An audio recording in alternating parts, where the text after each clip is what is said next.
even a revolution in usage of data to solve public problems. I think has really fundamentally transformed how we think about research, how we think about science, and surely how we think about governance.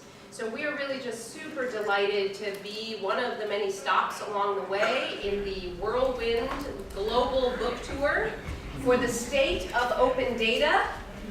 Being an open data book, it is also openly available online, or you can you buy a copy? Can you pay money if you want to? You can get a copy, yes, you can order them online. Okay, so if you really would like to pay money, you can order it online, and it is a beautiful volume of almost 600 pages with 37 chapters and a foreword, reflecting on what has now been amazingly 10 years of the movement around open data. So we're very thrilled to be able to welcome our panel here today to reflect on the 10 years past of open data and hopefully to tell us what's coming in the next 10 years for open data. So without further ado, what I'm going to do is to ask Tim Davies, co-editor of this unbelievable volume, and for anybody who's been involved in publishing or editing, and some of you know who you are, think about chasing 37 chapters worth of editors, and you will appreciate, this is like the double full-time job that it has been to put together what this is, this amazing, amazing work. So I've asked him to spend a couple of minutes actually just introducing the book to us so you know what's in it. And then I'm going to invite Adrian and Tariq to join Tim and me on the stage for a small conversation, which we hope to make as interactive as possible. I'll ask them a few questions, and then hopefully that will spur lots of ideas and thinking from you to ask them questions. If you would like, obviously, Twitter handles here, etc. Feel free to tweet, etc. And we thank you for coming, and by all means, help yourself to some pizza. Tim, the floor is yours. Well, thank you ever so much, Beth, and thanks to the GovLab for hosting us, and to the support we've had from GovLab colleagues in this book who really benefited from your input and Stefan's input over the course of putting this together, and there are many, many projects cited in this book and case studies that have come out of the work in this centre, so it's great to be sharing the book with you here. I also want to acknowledge it has been a multi full-time job to pull this together. I've had two key co-editors and a kind of executive co-editor, Steve Walker and Maur Rubenstein and Fernando Perini, and we've had support for this project through the Open Data for Development Network, which is a number of partners working together to support open data for social change right across the world through global hubs. And it's been a very collaborative process. There's almost all of the 66 different authors who've worked on the 37 chapters in the book, the substance of which I'll talk about in just a moment. But we didn't just have those 60 plus authors, we also had more than 200 contributors feeding in through a community input phase. We brainstormed in public the chapter contents, put that out on Google Docs for feedback and input, and we also went through a peer review phase. And all of that was about getting outside of our narrow perspectives on open data in particular countries or sectors and trying to have a real global view, trying to see beyond the usual suspects and get a real broad view of what's been going on over this last decade. And the resulting book, as has been mentioned, is there as an open access resource. We wanted to really practice what we kind of preach.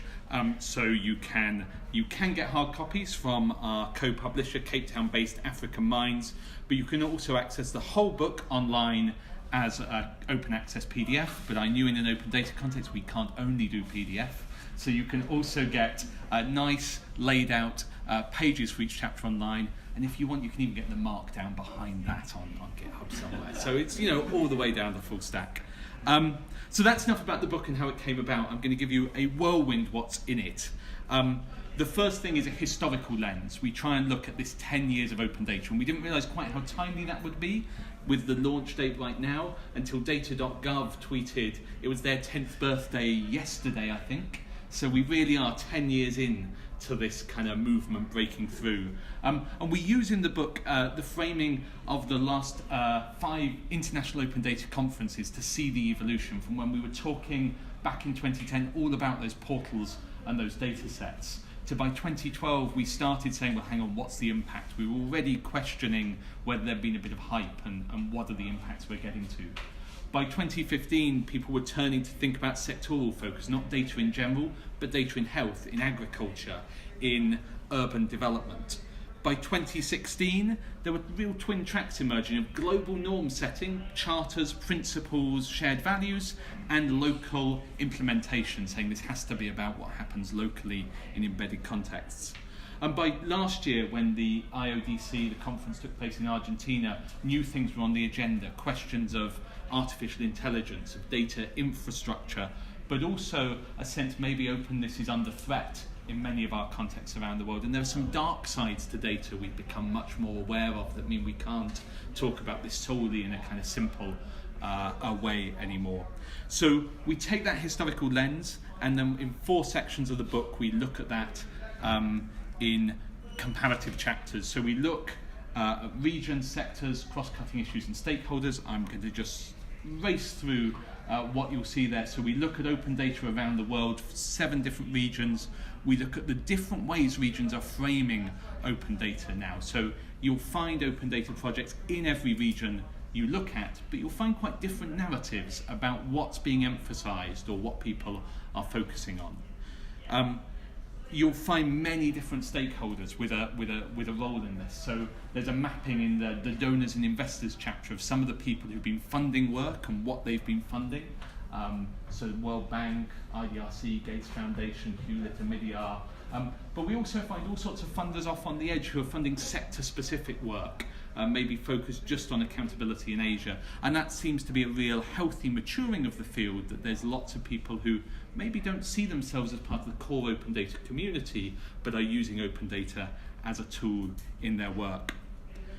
We also look at some of the cross-cutting issues. So we look at things that have been around since the start, conversations about data infrastructure, conversations about data literacy, but some of the emerging issues as well that have come onto our agenda in the last 3 or 4 years. Questions of gender equity. Is the open data community itself a gender equal community? Are the data sets we're dealing with addressing issues of gender? Indigenous data sovereignty, again, a chapter in there that's pretty challenging, I find, to some of the assumptions that maybe I've come into engaging with open data with, but that asks some strong questions. And then lastly, the biggest section of the book is this sectoral look. It tries to say for different sectors, whether that's health, whether that's land ownership, whether that's crime and justice, what's going on around the world. And our hope with that is it really gives you something you can dip into to find examples, find critical questions, and find new areas for research. Because this has been a stock-taking project, but with a goal of being useful to practitioners, useful to policymakers, but particularly useful to understand what we've not been researching enough. What are the questions we've got to ask in future? So we call it Histories and Horizons. There's 12 kind of recommendations at the end. I'm not going to go into them in any depth at all now, but I'll leave that up there for a few moments, where we really talk about the thinking politically, the mainstreaming and movement building, the need to reboot our research agenda. So we've made lots of progress, but we need to think about what we need to know in the next 10 years, and the need to keep embedding things, but avoid that becoming new forms of gatekeeping. So if you want to dig deeper, as I say, it's all there as an open access resource, and hopefully I'll draw on some bits in our conversations. Great, lovely, thank you. Why don't I invite everyone to join us up here, and we will continue the conversation. And rather than read off bios and CVs to you, what I want to do is to ask each of our panelists here, by way of introducing themselves, to tell us how they got into open data in the first place, as a way of telling us who you are and what you do. So, Adrian, why don't we start with you? Okay, sounds good. So my name is Adrian Schmoker. I'm the Deputy Chief Analytics Officer for the City of New York, also the Director of Civic Engagement and Strategy for the Mayor's Office of Data Analytics, also known as MODA. In terms of what got me into open data, we were talking about this a little bit right before the event started. 10 years ago, I had never heard of open data, even though I was actually using open data. So I was using open data in my senior thesis, but had never heard that term before. I think I first heard the term open data roughly 3.5 years ago. It wasn't until I started working for the city of New York. So I was hired by the city's first chief technology officer, Minerva Tantoco. I became the hackathon queen within my first year or so, and started helping the Parks Department with a data jam they were planning. They do a tree census of street trees in the city. They post that data on open data, and we're looking for an advisor of how to design the hackathon, the data jam, to have an impact beyond the event. So I was working with the director of analytics at the time, and the more I got involved with the project, the more I learned about, this is going to be public on a platform. There's more data. Let me learn a little bit more about this. And as I got more and more involved, I got snatched over to the office I'm at now, and pretty much for the last 2.5 years I've been really involved with the program. Open data is a community effort. So while I've been fortunate enough to have the seed of setting a lot of the strategy and priorities over the course of the last few years, open data in New York City wouldn't be possible without our partners at MIT, who actually sit a few floors beneath us. So the publishing of data for New York City actually happens a lot in this building. And then the community of close to 100 open data coordinators across the city. We have one of our best in this room here, actually, Cindy Nicklin. You should go talk to her afterwards. And open data also wouldn't exist in New York City if it weren't for the gentleman sitting next to her. So you have open data past, present, and future here in the room for New York City right now.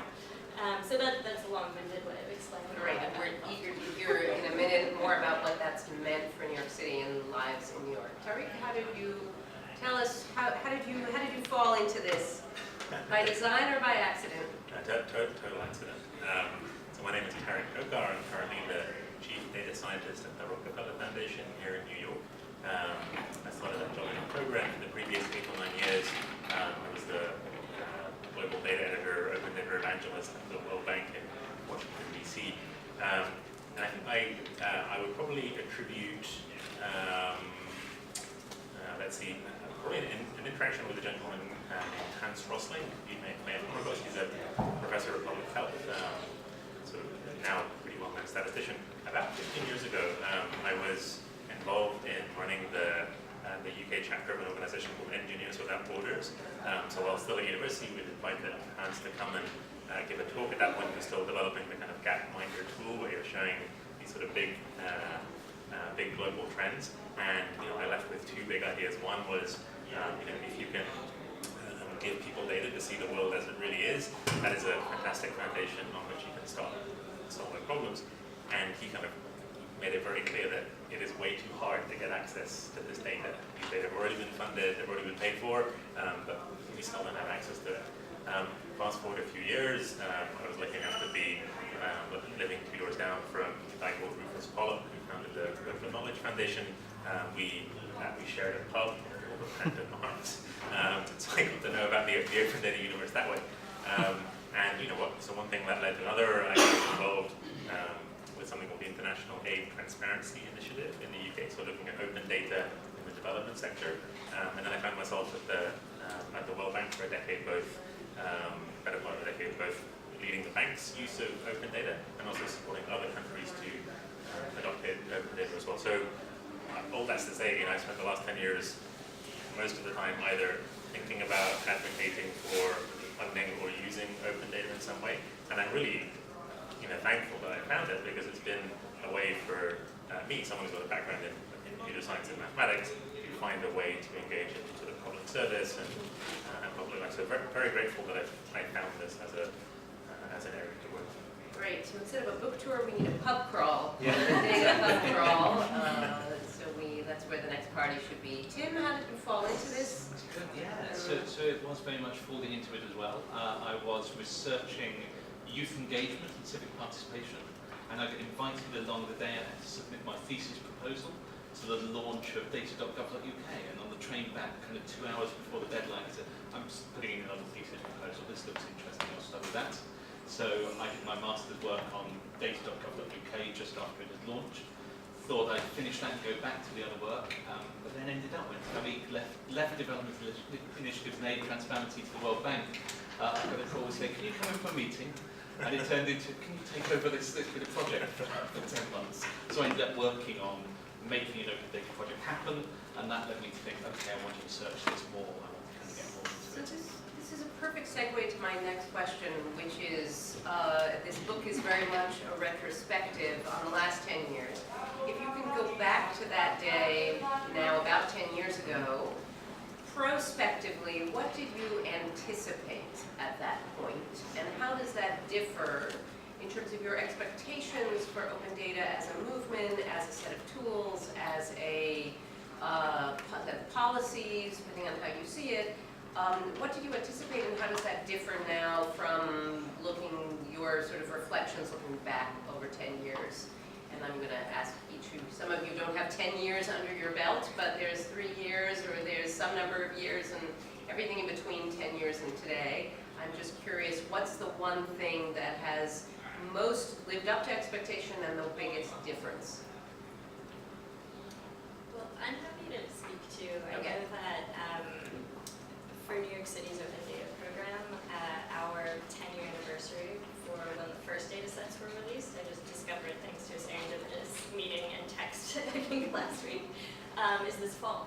And some of those first data sets were released as a part of the Big Apps competition, which happens in New York City, which is originally conceived as this driver of the development of web applications and problem solving, leveraging open data. So I think the birth of open data in New York City, from what I understand from the myths and legends, is that there's this promise of economic development and growth and jobs if we release the data. And what we are learning now, because our understanding of who our users are and what the impact is a constantly evolving bit of information that we're looking to understand and digest, is that we know that there are startups who use the data. We know that there are applications that are built off of it, but is that the primary and even the largest use case of the data? Unclear, but probably not. We know there are a lot of other use cases. So I think that there's kind of the catalyzing idea for why the city of New York chose to do open data, but I would say that now 10 years later, a lot of what we're talking about is the fact that city staff use open data. That our open data platform is actually a key part of our data infrastructure for city agencies to use each other's information. Nonprofit staff, as well as you could argue an extension of government for producing social good and impact in the city of New York, are also using open data. I don't know that those use cases were necessarily anticipated.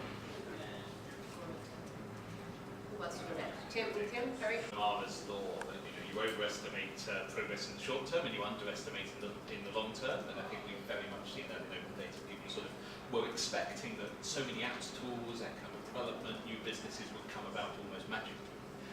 And that has happened. Many things have emerged, but they're not as such a simple narrative of you supply some data, someone grabs it and uses it.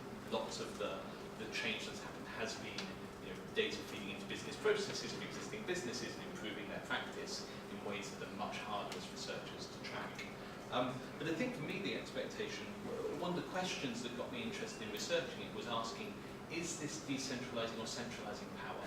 Because Data.gov.uk was launched by Cabinet Office, the central kind of government agency. It looked like it could be a way for them to increase their surveillance of other government departments. And so a worry for me was that this wasn't really about openness, this was about control.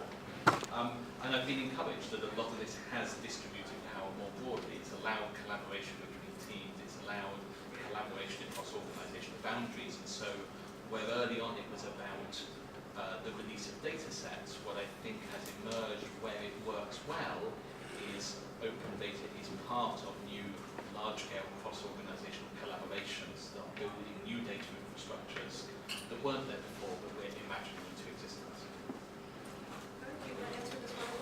Yeah, I mean, 10 years ago, I would have liked to think that, a decade from now, open data will be very much business as usual for most governments, and that they will kind of outline it bets forward, where you're saying, on a day goes by where I'm not making the case for open data to some government official. I kind of assumed that I wouldn't be making the case for open data in 10 years' time. I would have just assumed that we would have won that particular argument. We have not. So that's sort of surprising. And then I'd even go further. I mean, my hope 10 years ago would have been, open data is elevated to the status of something like a census or something with a core statistical product. But right now, I don't, open data, we don't. Probably about right. And I think that one thing that you mentioned that open data is a perk, but what's really interesting in New York City is that we have a series of local laws around the program. So I have a fun collection of carrots and sticks that I turn to when it comes to trying to push the release of data sets. And I would say it really does depend on the stakeholder you're talking to, but sending an email from the mayor's office that says you are out of compliance tends to have a certain reaction, which is pretty nice. So that is something that we have found to be useful. It doesn't always work though. One thing that I do tell folks is that we don't have an open data police. If someone says they don't have a data set, like, what am I going to do? Like, go into their agency, like, hunt down, like, the system, force myself into their computer, I found it. I have, and we also, just to continue pointing out people in the audience, we have the Chief Analytics Officer in the room as well, and she's often heard me say that I wish we had an anonymous hotline for announcing that you found data that should be on open data. Because New York City's open data program, we have now more than 2,500 data sets. But I can't tell you whether that's 15% or 95% of all of the data that should be on open data. I can tell you what percentage that is of the data that agencies have reported should be on open data.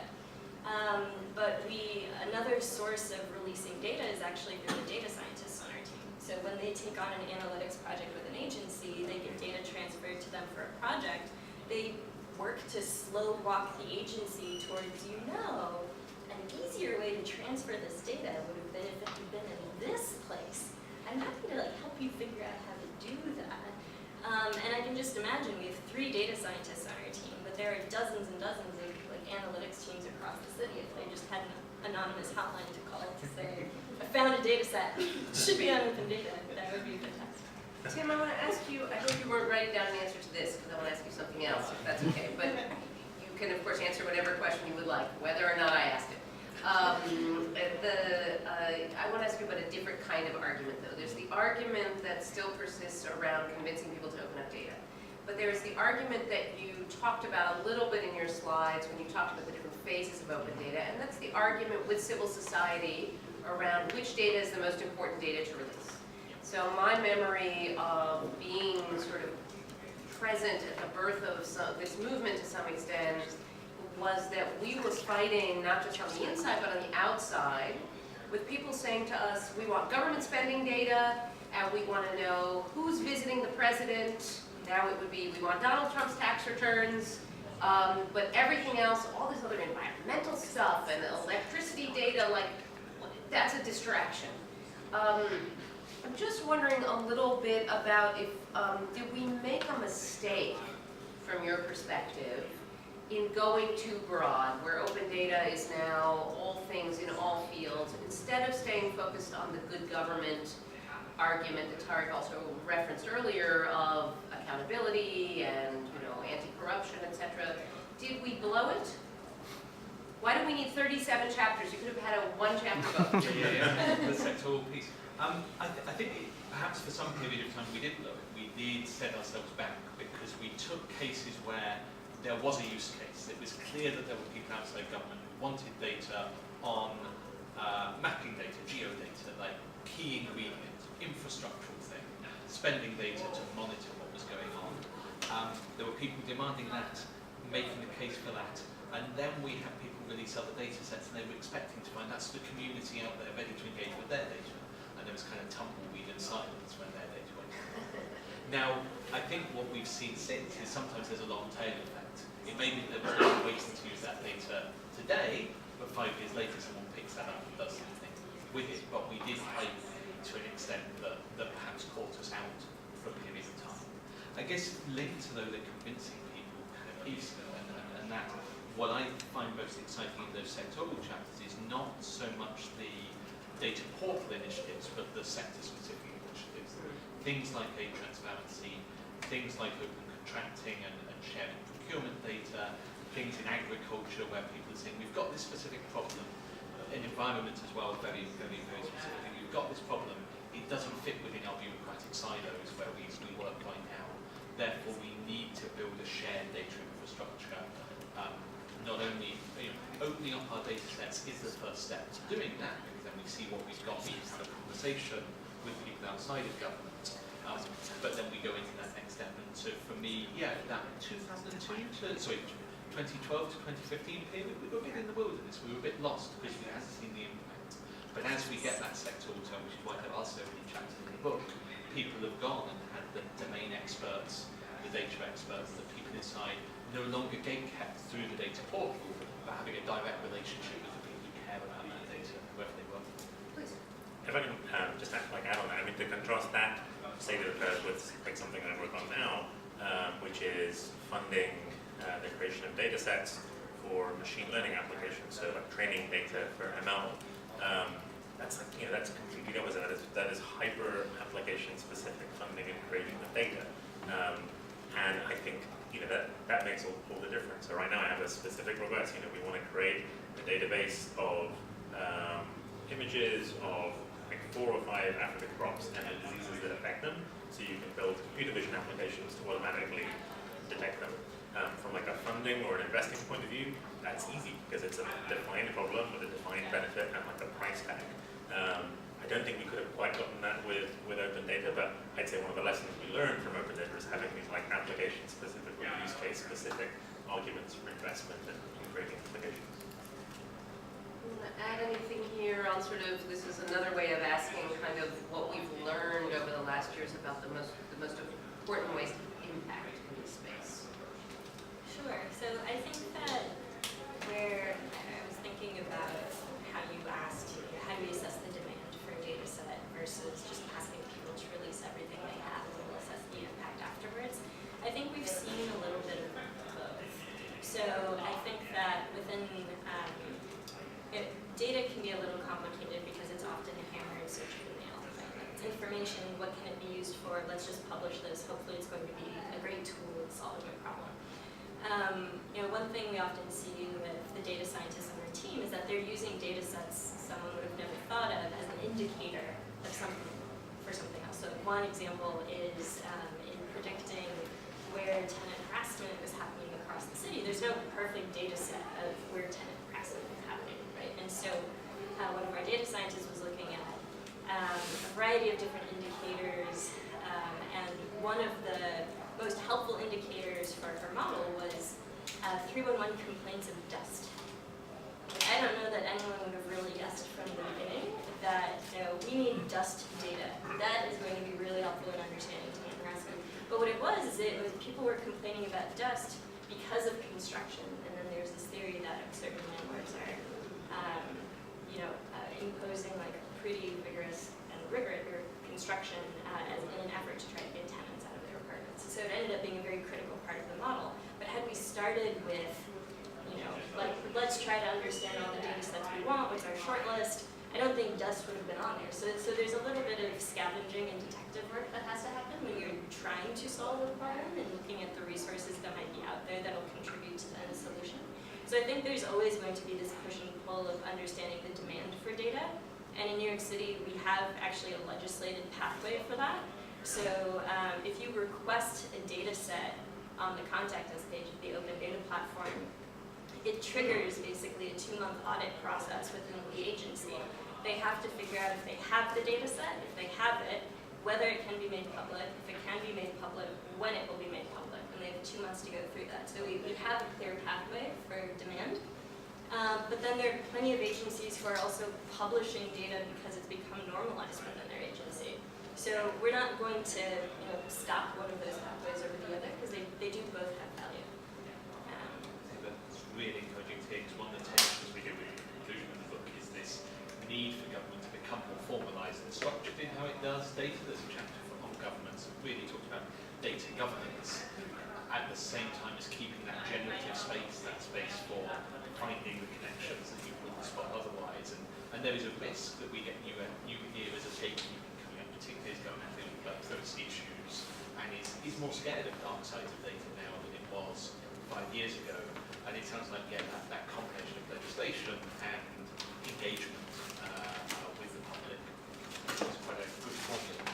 It helps. I think where it gets challenging is trying to help our community of open data coordinators also, and just data owners across the city and the variety of other stakeholders that we have, to think about open data as more than a compliance initiative, actually. I think when I first started, it was just, what are the laws? How do I know that I can check the box and I'm in compliance? And like, let's end it there. It was like, well, actually, this is a different way of working. It's a different way of operating as government if you really take a few steps back. And so that's where we're trying to cultivate a few different carrots and bringing together open data coordinators and trying to create a bit of a community of practice, even having some of them work together, and some of them have created working groups, which is just fantastic. Yes, we do not have all the answers. Like, you're doing this all day long. Like, please give us recommendations. Is one of the strongest signals to me that there's a working governance structure, and that it'll actually move beyond a compliance mandate, because I think it's really helpful to have that stick of compliance, but I don't think it can simply stay as that either. Great. I want to pick up on, there's a number of different threads in the things that you've said here, but I want to come back. You mentioned privacy, Tim, and I want to come back to some of these questions of risks, especially in this day and age of fears of Russian election hacking and manipulation, worries about cybersecurity. I'm wondering what are the ways in which open data as a set of policies, as a movement, as a set of practices are going to respond to concerns about privacy, national security? What do you see as being the greatest threats that we actually have to worry about?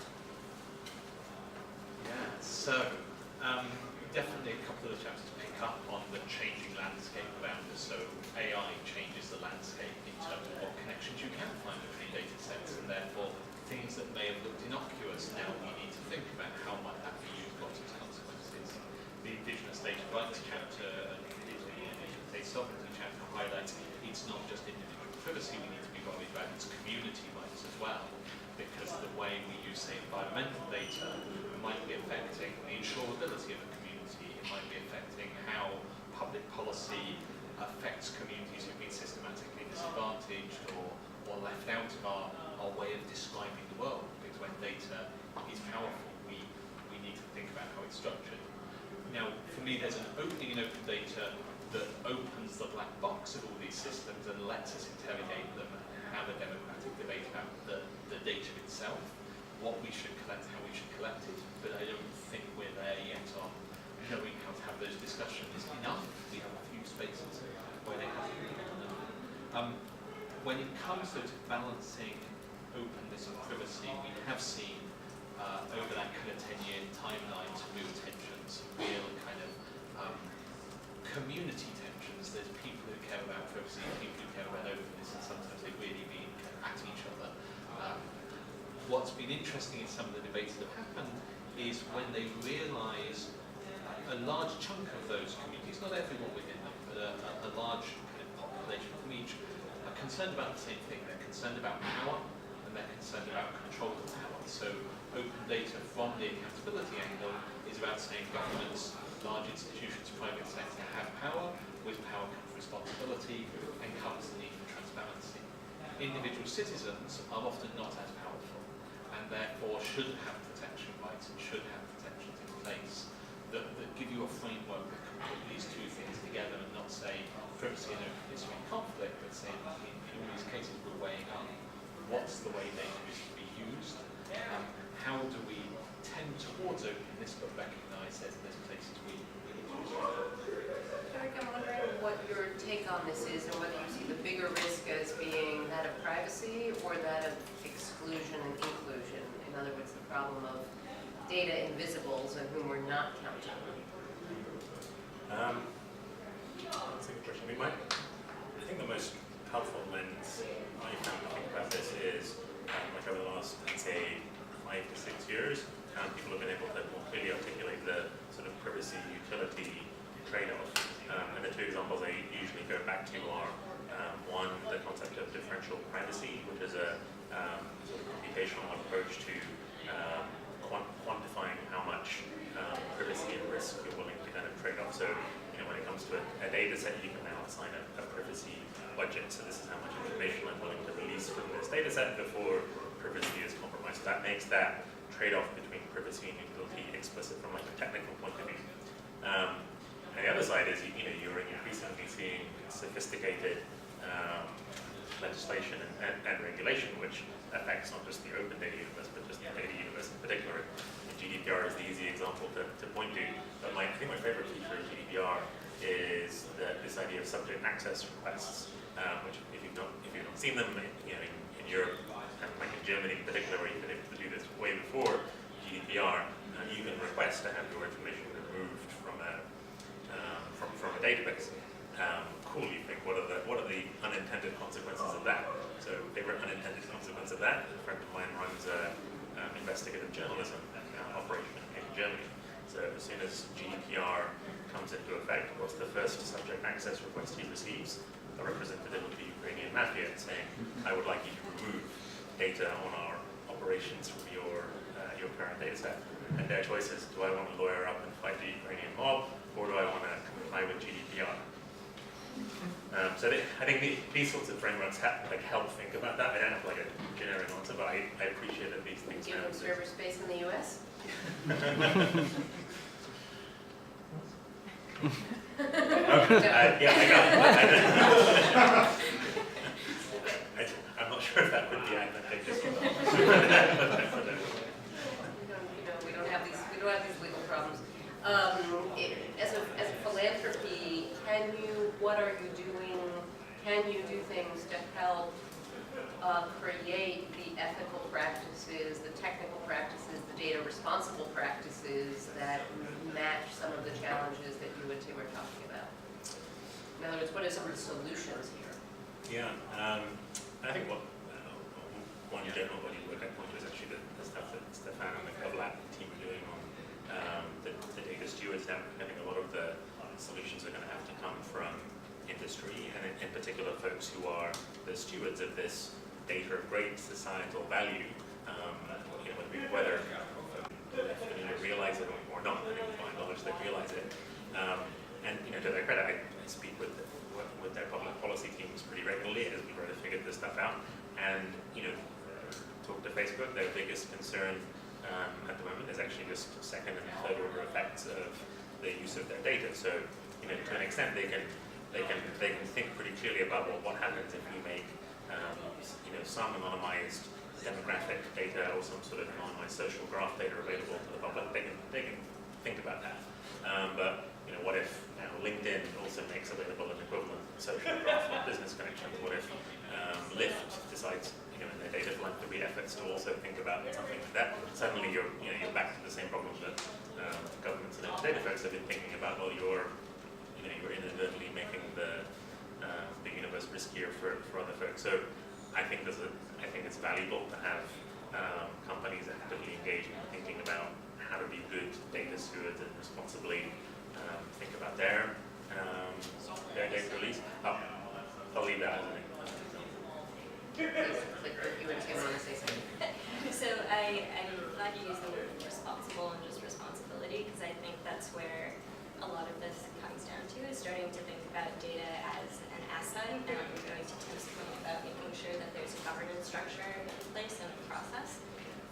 We've had a lot of our open data coordinators and data owners across the city ask, well, what are the privacy guidelines? How do I do this? And our response has always been, talk to your lawyer, talk to your general counsel. And we're very fortunate that in the past year, the city has appointed a chief privacy officer, and every city agency now has an agency privacy officer. So I think I've been with the city for 4 years, and even in that short time, seeing, first of all, the fact that privacy is a normal part of any conversation or any public discussion about data is really great. That was not really the case when I first started doing this 4 years ago. Not as much, at least. And the fact that now there is a move towards assigning roles to people, that this is something you need to actively think about. This is a box you need to think about before you make something public. Every project we do at MODA has an outline of the different data sets that we use, what are the privacy implications applications? How do we account for that? How do we make sure we're transferring data safely and securely? And I actually think government has a very important role in this because we have some of the biggest stakes and some of the most important data. So in a lot of ways, how can we showcase what it is to work with data very responsibly, right? Because we have different incentives in place in the private sector, and definitely having been an analyst in the private sector myself a while ago, I think there's a lot that can be learned from the private sector, but there's always going to be different incentives around profit maximizing in the sector that government doesn't have. So like, how do we also, through whether it's Motives data scientists or other analysts across the city, set the bar for what responsible data analytics looks like and responsible data sharing. So I do hope that it will be a cross-sector learning experience in the years to come. And I think just from the observation, picking up as well on the cross-cultural, cross-country learning experience, we had some fascinating discussions around the sharing of private sector data, that data from others, where in some country contexts, people really want government to have access to that data. In other country contexts, you do not want your government to have access to that data. So the regional perspectives and like the political economy of data in different countries and settings and for different groups is something we have to find ways to become aware of when we're setting standards and principles that for things particularly we saw in the early days of open data were kind of copy and paste from one country to another, and we need to get much more sensitive about understanding context. The key to all of that, I think, it comes out across chapters in the book, is data literacy. We need much stronger data literacy at all levels of organisations. And I love the way Dirk Slater and Marion Montes put it in the book, of data is a team sport. You can't do this with just the tax specialist or just the humanities specialist or just the kind of governance specialist. You need a team of people because you need to be able to ask questions from lots of perspectives of what the implications of this are. And one of the things that's really positive in the development of the open data movement is some of those early conferences. It was quite a lot of geeks in the room and only geeks in the room. And I think now we're a much broader community, and that's been important. So let me ask two more quick questions and then open it up to all of us to have a conversation here. I must, if we're talking about openness, we need to be open. But I'm going to monopolize for 2 more seconds here. So just apropos of kind of the costs and risks, you described a process of a 2-month agency review, of the teeth pulling that's sometimes required. Open data at the moment is still not free. So it's free as in open, but not free as in beer, as Larry Lessig liked to say in the past. Not about code data, just to say that about code. So it's not free as in beer. And the question is, since it's not free as in beer, when is it not worth it?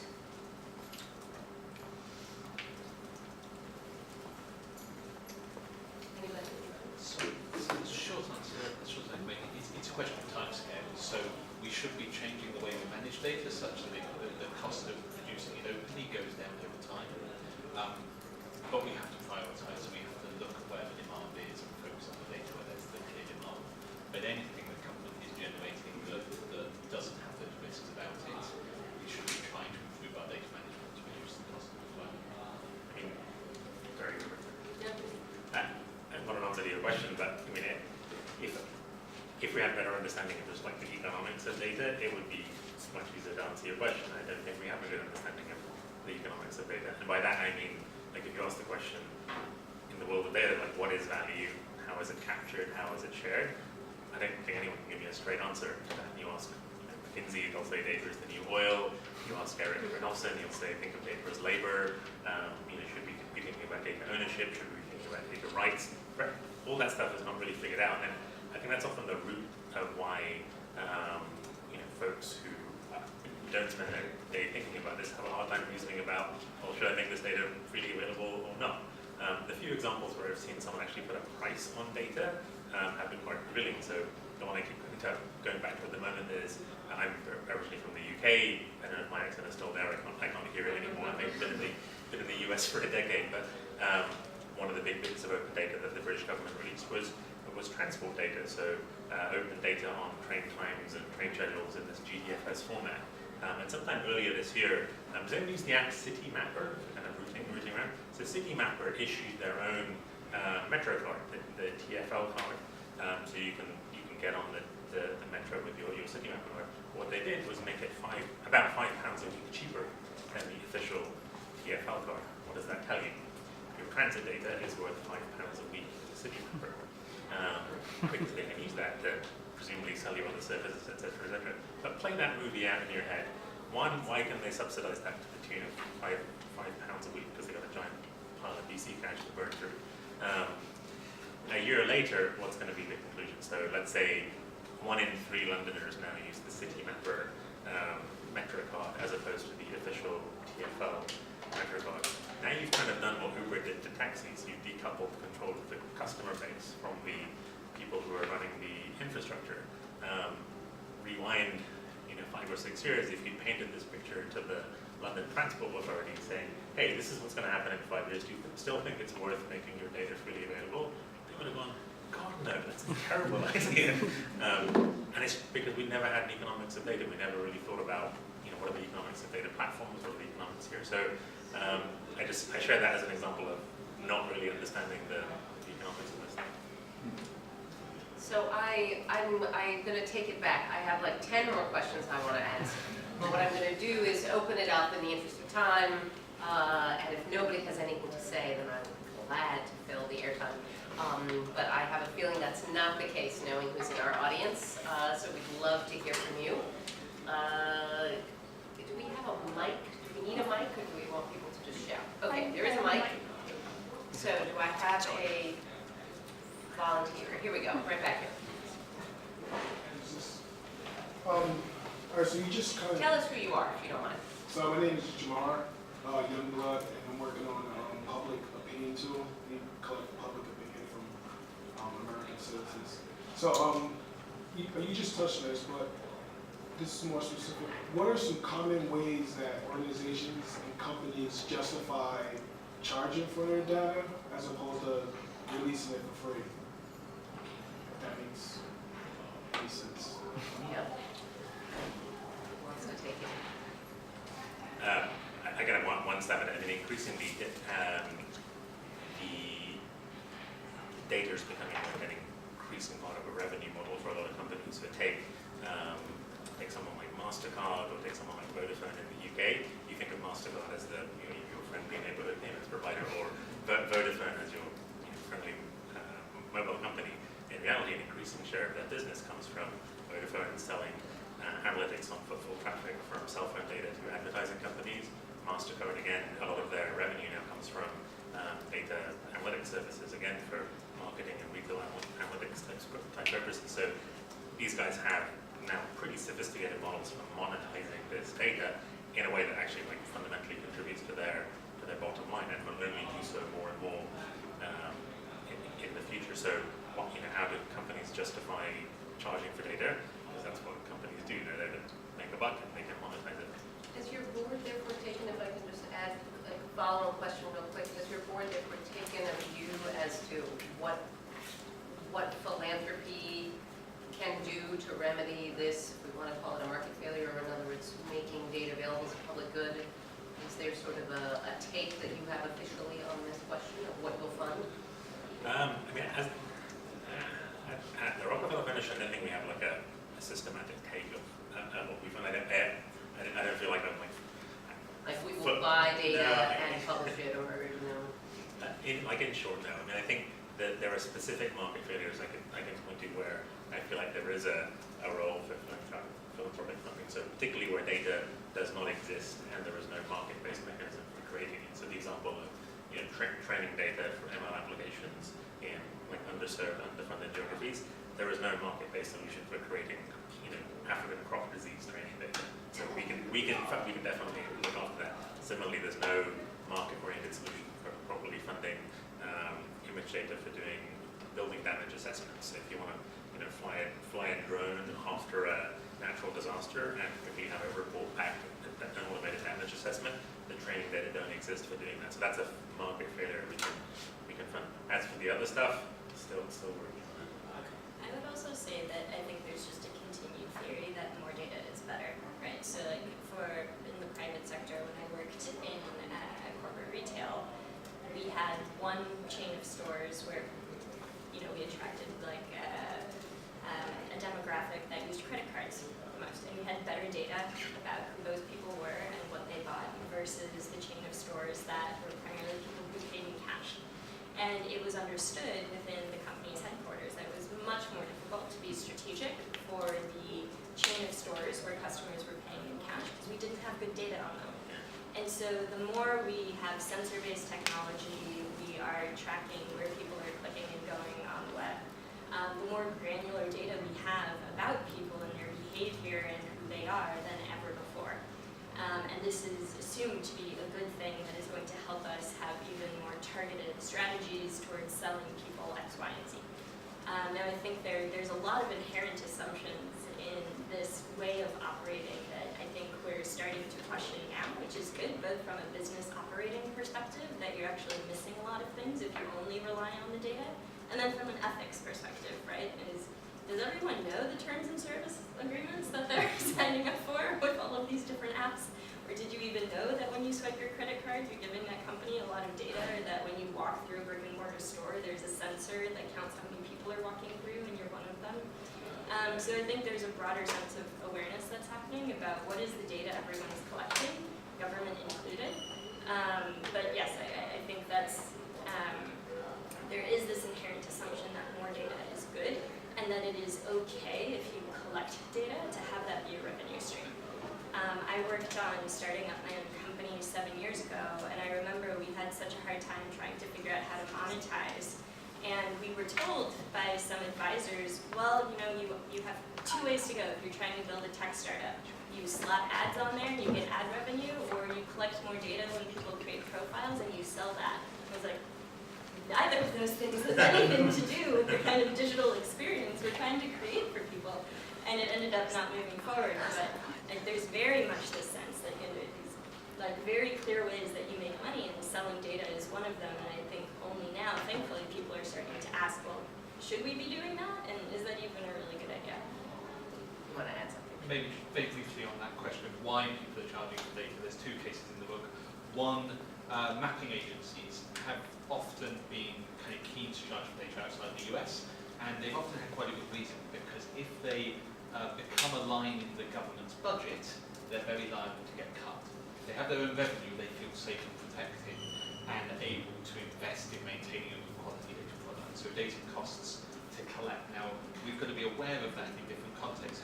Does the agency have resource to keep collecting data? How do we make sure they've got the legislative support and backing to maintain the quality they want to maintain, and they don't become subject to kind of political whims in future? So there is some really interesting kind of concerns there. The other chapter that I think really speaks to this is the one on agriculture, where there's a lot of talk about data sharing in the pre-competitive space. So saying businesses who've got very used to, you know, they know data's valuable, they know they want to use it, but they're not sure how to get value from it. And if they can have the conversation with their peers and work out, actually, this stuff, if we share all of this, the whole market benefits and kind of raising our boats, there might be things that are competitive, but I think we've got a lot of pre-competitive data that's not being shared because people just haven't had the conversations or the honest brokering to help them get to that share. So I've got a question on, what's the best way to put this, call it data taxation. So I look to when, in the ride-sharing industry, the TLC spent lots of time trying to get Lyft into the Taxi and ride-sharing, Limousine Commission. Taxi and Limousine Commission in New York City. Spent lots of time and efforts to get Uber, Lyft, and the ride-share providers to release their data, on which they said no, and then finally they got a regulatory hook where they got them to force them to release it, because they were looking at it from an enforcement perspective, but also from a public policy development perspective. Lots of interesting insights, I imagine, were able to get gleaned from that. Pointing to some of the work that the GovLab's done around circular city work, what I'm kind of getting at is it's clear that the private sector maintains data that can have a public sector benefit, but oftentimes it's hard for government to get its hands on it. Is it a viable and sustainable solution for government to essentially mandate the release of data that is collected by private companies for its own benefit, i.e. to develop better public policy and solve public problems in a manner that can be strengthened by suddenly having access, for instance, if Moto were to have access to MasterCard's data for free, basically we're giving you the opportunity to do business, et cetera. Is that something that's viable and sustainable? And I can make the argument, or make the proposal like, is this something that could happen? Is it feasible? Just to repeat that it's something that has happened in many cases. So our conform's been working about targeted transparency for a long time. That you pick the regulatory issue, and lots of government regulation does involve mandating disclosure of information. I think the key is working out where the compromise is between the private interest and the public interest. One of the things just observing on how do we get this down, how do we win the arguments, it's about providing a clear path of least resistance as well once you have regulation. So we were reflecting yesterday about some of the different sectors in extractives. They got law that extractives companies have to disclose all sorts of payments and revenues, but they provided no data standards for that. And they have had years now of kind of hell trying to use that information. In other cases, in beneficial ownership, transparency, ownership, you have information on who owns companies, ultimate owners. There's been a lot more work saying here's the standard as well. So we're going to regulate so you disclose this information, and we're going to tell you how to do it. And we're going to negotiate that with you so that it's something that is acceptable and follow through. So I think it's viable, it needs focus, and it really needs us to get the standards right to make it work.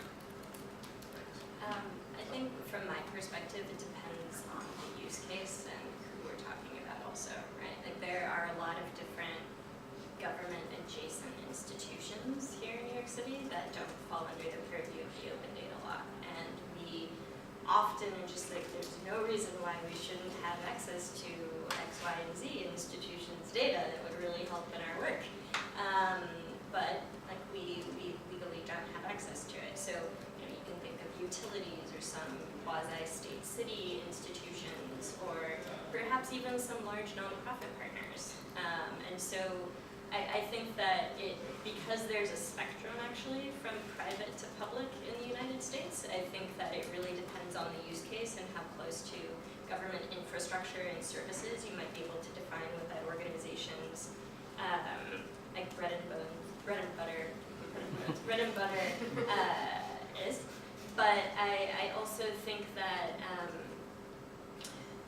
there's this question of, well, when do we buy data, right? Like the city of New York actually buys data, and sometimes we don't buy data, and there's a partnership and a special arrangement for accessing certain data. So I think it's something that we're still figuring out.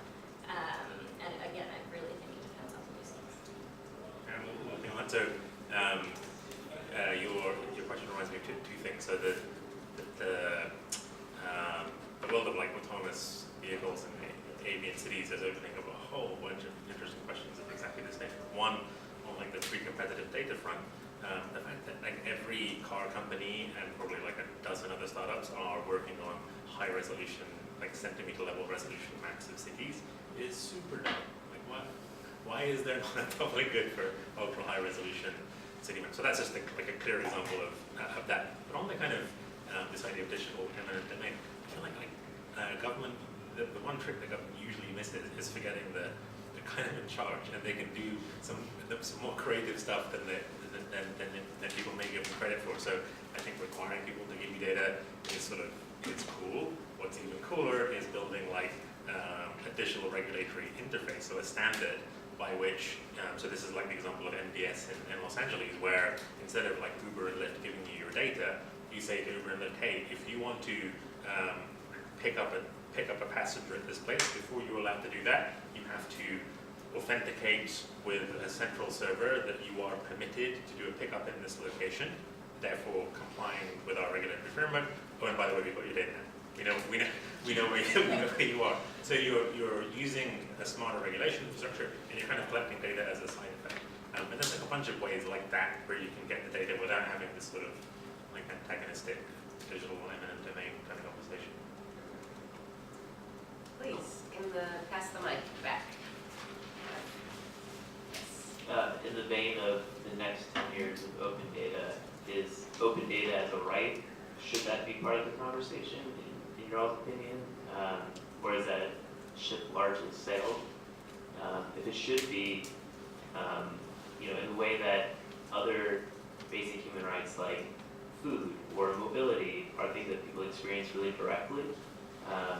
The impacts of data for an individual are not really felt directly in most cases. So if it is a right-based issue. That's really two questions, because I was going to go for to respond to the first one. So, just briefly, I think that it's not only the human rights framework, but the right to information framework. And if we talk about communities that have been in tension, like privacy and open data, had their fights, right to information and open data had some big fights over time. There was a feeling that one was distracting from the other. A lot of it comes down, though, to cultural difference. One was born out of the tech community, one was born out of the legal community. And when those tools come together, they're a lot more powerful than when they're kind of used separately. And I think we have seen around the world some really interesting variations on right to data, building into right to information acts, the right to request things in machine-readable forms, the right to have much more proactive publication. Most RTI acts and FOIA laws have a proactive publication section to them, and I think when those are used together, we have something that's a lot more powerful that says where this is about accountability. I think there's particularly stuff we should be exploring right now under environmental information regulations, the strength of laws around environmental information, saying we need the data on our environment more than ever right now in order to be making decisions to respond to our current context. So I don't think that ship has sailed. I think we ended up in some real kind of quagmires of debates because people didn't recognise they were broadly fighting for the same thing in those accountability communities. And I know, Beth, this is something you've written about as well. Since you asked, I'll just say my favorite example of this, and I've written about this example before, but there are many like it, is work that we did many, many years ago now to try to persuade the IRS to open up data as open data of nonprofit tax returns, which were legally required to be open. And we made all the usual arguments about computability and what we could do if we had an open data set of these tax returns. But in the end, it took Carl Malamud of publicresource.org suing the IRS under FOIA to really move the needle. So the difference was that the FOIA suit really created the right to open data, created the right to information, and what open data did was simply provide the how. How should we actually provide that information?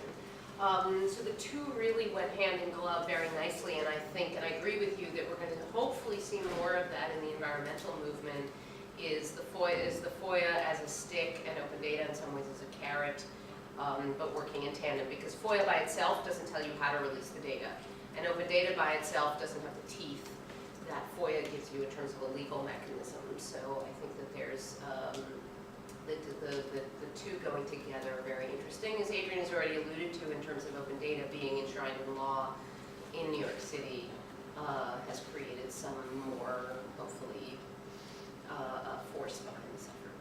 Yeah. And in New York City, we have an L, FOIL, Freedom of Information Law, here, but it's very, very much cousin to open data. So our FOIL officers and our open data coordinators in an ideal world are best friends, along with the head of communications and lawyers and all sorts of people. But we were actually inspired by the Sunlight. The Sunlight Foundation did an analysis of the relationship between, do FOIA requests go down the more you publish open data sets. And so we actually had an intern. Sorry? Is it the opposite? No, not necessarily. So we don't know, actually, was the unfortunate conclusion of the analysis. We have a city council hearing here in New York every fall where we're asked, how much we're in compliance with the local laws. And we've actually been asked for the last 2 years, like, have you ever done this analysis? What are the results? Have you done the analysis? We're finally like, okay, we're going to get a resource and we're going to do the analysis. And unfortunately, because we don't have great data about FOIL in the city, having really taken the time to dig into what the data that we do have, there are just so many question marks, agency to agency, about whether the data we have about FOIL is accurate, that it paints a very different picture agency to agency. So there were some very interesting insights to be gathered gathered, and I think we're hoping to make the research that was done public at some point, probably later this year. The awesome intern who did this work along with a number of other projects, somehow miraculously part-time on our team, just left last Friday, so we're in the process of wrapping up a lot of things. But for some agencies, you could actually see the upward tick of open data and the downward tick of FOIL requests.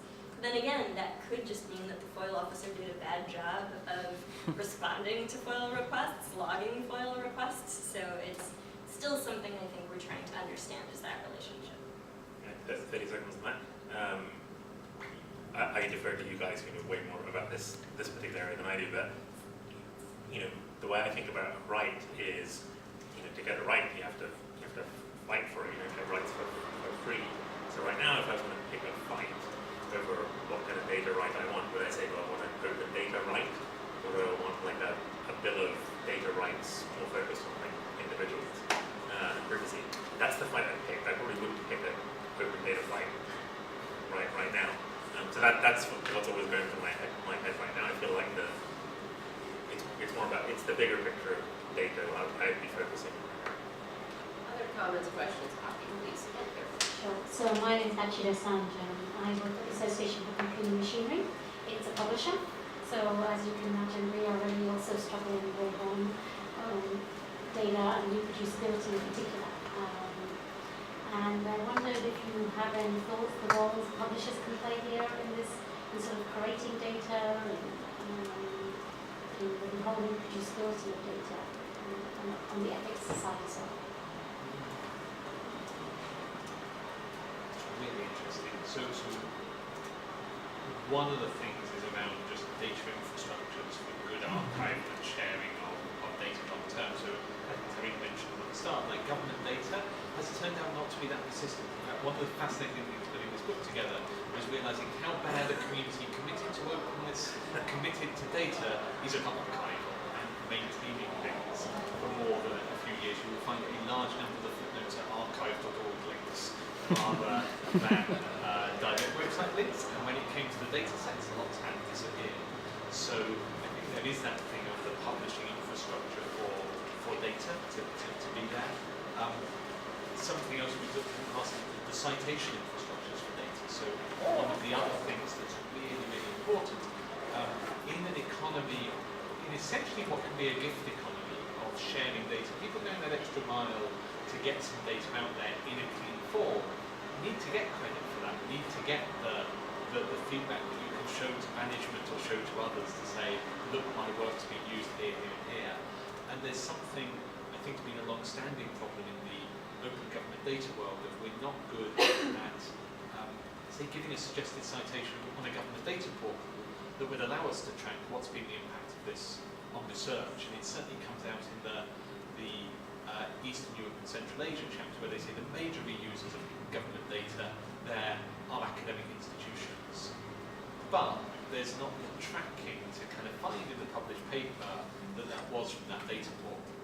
And if you could show that connection, you could help government kind of keep investing, keep maintaining. So I think data infrastructure, archival and citation are the two areas I've found the most work to be done. And nothing substantial to add to that other than there's like a meta level about how we think about digital archival stuff.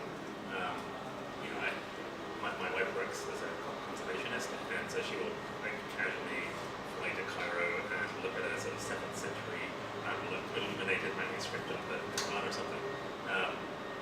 In 15 years, will anyone be able to watch the video that we're recording right now? Kind of doubt it. Maybe not. So we're like, I think just the science of dealing with digital stuff for a long time, I don't think we've really figured that out. So as a meta problem, it's also there. There's some kind of digital history connection. Please, we have over two. Let's take two questions here. Ani, you can ask your question and then it's going on. Sorry, never mind.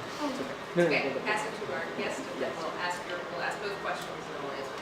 Okay, I have two quick questions, but they're related, and they speak to the theme that came out in your discussion about the benefits from open data. I really appreciated the openness with which you acknowledge that we don't really know. So I was curious about what your reaction would be to the following intuition, which is that those who really benefit from open data are those who already have lots of data and have the processing power to do lots of stuff with the data they already have and the data they get through open data initiatives, and whether that's a concern to you and how those concerns might get mitigated. And the second related question is, speaks to the national security dimension that Noé mentioned, but that didn't come up in the discussion so much so far. And one way of asking that question would be whether societies that are open societies, democratic societies that buy into open data initiatives, put themselves into a disadvantage with societies who don't go down that path, but still get access to the open data that open societies generate, and whether there are ways of restricting or finding a middle ground here of making data open and accessible to certain actors but not to others. And I think that it goes in the direction of data governance that was also mentioned. Thank you. Great. Audie, do you want to add your question? Yeah, my question was what your reflections are on the last 10 years of sort of data digitization and how, well, I come from India where a lot of data even now is collected offline. Is it worth fighting the battle of trying to digitize all the data that's been collected recently, or should we just move on to sort of credit card data and new digital forms of data collection?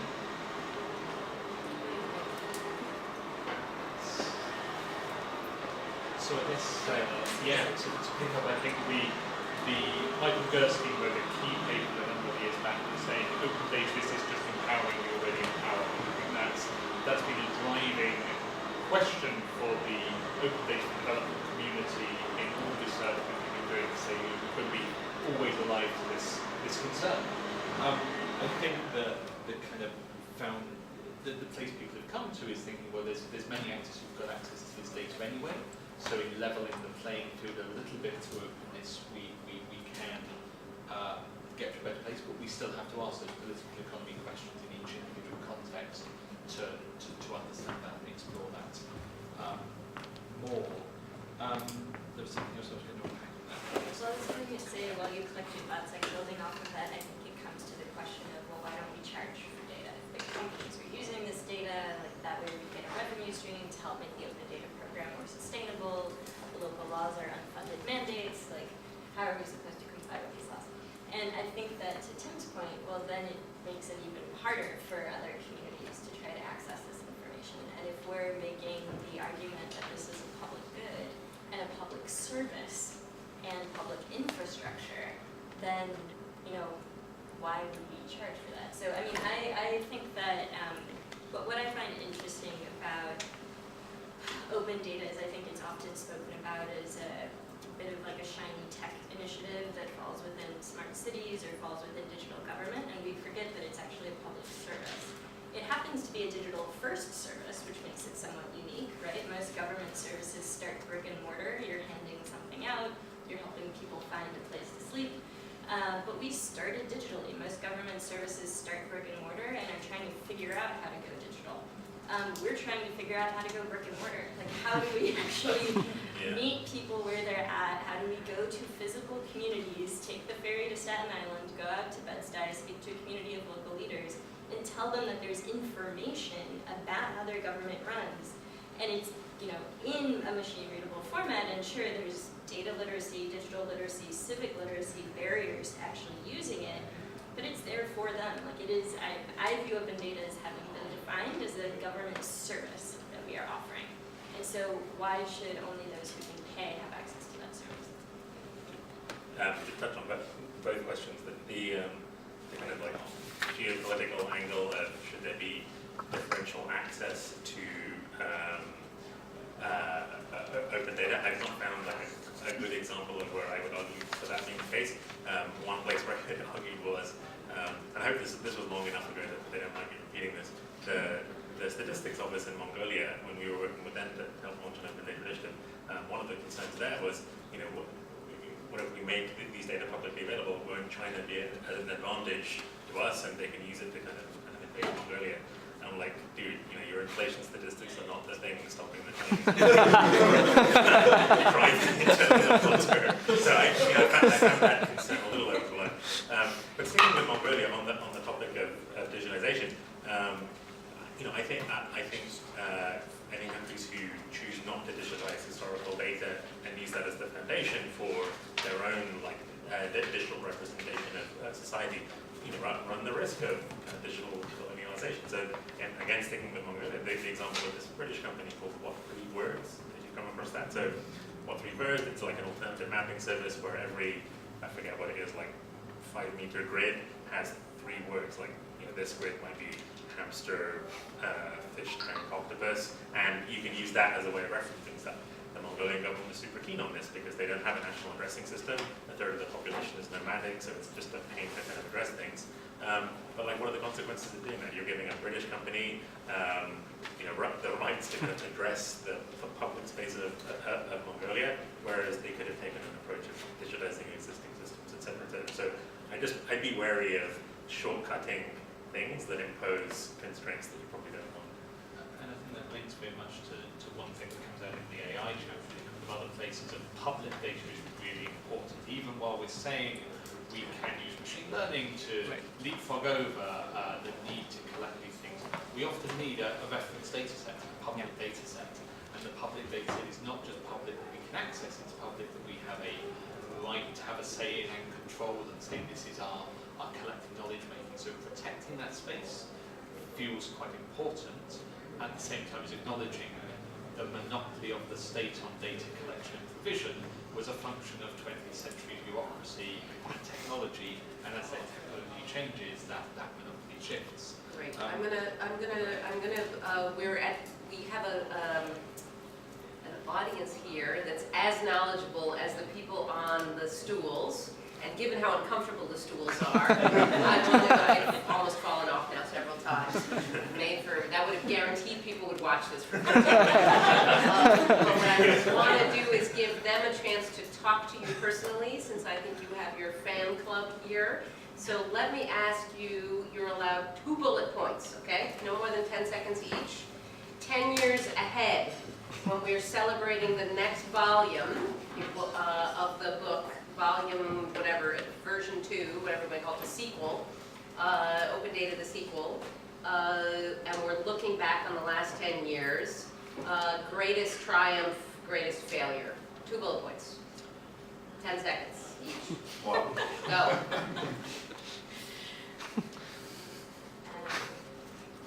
So we called this we talked about this identity crisis, someone said that would be the midlife crisis, maybe in 10 years, we'll see. But I think greatest successful was a tool to problem solve in particular areas. Greatest risk right now is the cross-learning and the community of practice. Joining those up will have faded away and dissipated. Sorry? The greatest success, I think, we'll probably stop using the term open data in 10 years and start talking about national data engineering architectures and national data engineering strategies. And I think the greatest failure will be, by and large, all of our work will not be equity enhancing. We will just be amplifying existing social divides. Adrian? I think somewhat similarly, I think, and hope the word open data will go away. I think it's a very powerful word in a lot of ways, but also a lot of jargon. But it's hard for people to understand what it is. But I hope that, and this is already starting a bit, but that we're talking more about open systems. Like for government to really be open, we have to be making our processes public. And I think that's something that is only in the early stages of being discussed. We talk about open algorithms, but open algorithms are only those decisions that have been documented. There's so many decisions that are taking place every single day, they're just not documented. So if the end goal of what open data starts to get us towards is a better understanding of how government works so that we can hold government accountable and have an institution that is really serving a democratic process, then we need to move beyond just the data. It's a good first step, but towards understanding what processes are and how decisions are actually made. So for me, that would be the success. The failure is if we regress, which is possible. So if open data were to go away and then we aren't even able to take those steps forward. Please thank Tim, Tariq, Adrian.